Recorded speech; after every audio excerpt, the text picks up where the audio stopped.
जिस प्रकार अग्नि में दाही का शक्ति स्वाभाविक है, उसी प्रकार भगवान के नाम में पाप को, विषय प्रपंचमय जगत के मोह को जला डालने की शक्ति स्वाभाविक है। इसमें भाव की आवश्यकता नहीं है। किसी प्रकार भी नाम जीभ पर आना चाहिए, फिर नाम का जो स्वाभाविक फल है वह बिना श्रद्धा के भी मिल ही जाएगा। तर्कशील बुद्धि भ्रांत धारणा करवा देती है कि बिना भाव के क्या लाभ होगा। पर समझ लो, ऐसा सोचना अपने हाथों अपने गले पर छुरी चलाना है। भाव हो या नहीं, हमें आवश्यकता है नाम लेने की। नाम की आवश्यकता है, भाव की नहीं। भाव हो तो बहुत ठीक, परंतु हमें भाव की ओर दृष्टि नहीं डालनी है। भाव न हो तब भी नाम जप तो करना ही है। देखो, नाम भगवत स्वरूप ही है। नाम अपनी शक्ति से, नाम अपने वस्तुगुण से सारा काम कर देगा। विशेषकर कलयुग में तो भगवान के नाम के सिवा और कोई साधन ही नहीं है। मनोनिग्रह बड़ा कठिन है, चित्त की शांति के लिए प्रयास करना बड़ा ही कठिन है। पर भगवान के नाम में तो इसके लिए भी सहज साधन है। बस भगवान के नाम की जोर से ध्वनि करो। तर्क भ्रांति लाती है कि रोटी रोटी करने से पेट थोड़े ही भरता है। पर विश्वास करो, भगवान नाम रोटी की तरह जड़ शब्द नहीं है। यह शब्द ही ब्रह्मा है।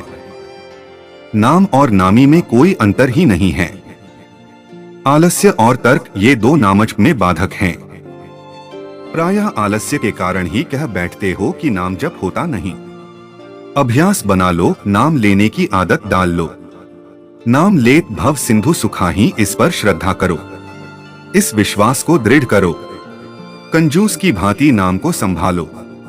निश्चय समझो, नाम के बल से बिना ही परिश्रम भवसागर से तर जाओगे और भगवान के प्रेम को भी प्राप्त कर लोगे। भगवान नित्य हमारे पास हैं, अत्यंत समीप हैं। एकांत कोठरी में जहां कोई भी घुस नहीं सकता, वहां भी साथ हैं। ऐसे भगवान आश्रय लेते ही आश्रय दे देते हैं।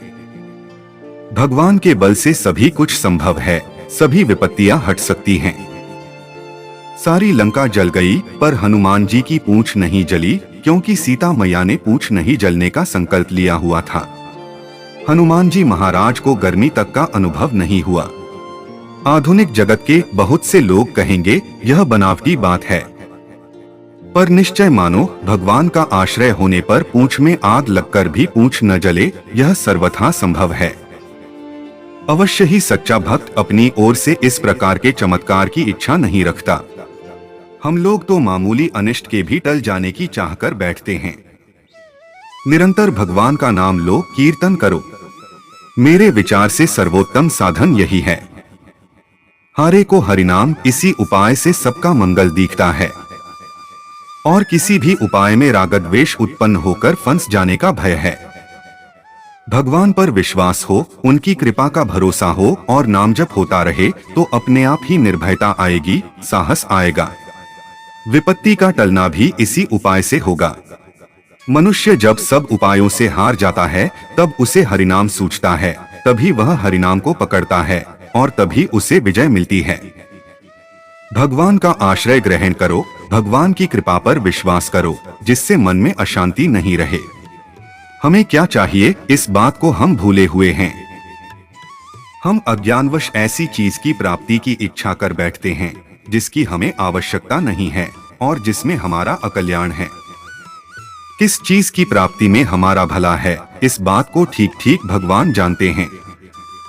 हमें क्या चाहिए, हम ठीक ठीक नहीं जानते, चाहने में भूल कर बैठते हैं। बहुत बार तो ऐसी वस्तु चाह बैठते हैं जिसकी प्राप्ति महान दुखदायिनी होती है।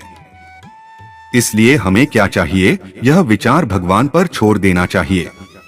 इस बात को सोचे भगवान, उस वस्तु का संग्रह करें भगवान और रक्षा करें भगवान। फिर मंगलमय भगवान हमारे लिए जो उचित समझेंगे देंगे और इस उपाय से हमको अविनाशी पद बिना ही परिश्रम प्राप्त हो जाएगा। भगवान ने कहा है, योगक्षेम वहाम्यहम्, अप्राप्त की प्राप्ति और प्राप्त का रक्षण दोनों स्वयं मेरे जिम्मे रहें। यह भगवान की प्रतिज्ञा है। इससे बड़ा आश्वासन और क्या हो सकता है। भगवान के ऊपर योगक्षेम का भार छोड़ देने में ही परम लाभ है। भगवत प्राप्ति का बड़ा सीधा रास्ता है। हमारे एकमात्र आधार भगवान हैं। हम में बुद्धि शक्ति कुछ भी नहीं है। हम उन्हीं पर निर्भर हैं, वे जो चाहें करें, ऐसा हृदय से भाव कर लेना। समस्त शक्तियों का स्रोत भगवान से ही आरंभ होता है। हमारी कितनी भारी भूल है, कितना बड़ा प्रमाद है कि हम भगवान के विचार के सामने अपना विचार रखते हैं, मानो भगवान विचार करना भी नहीं जानते।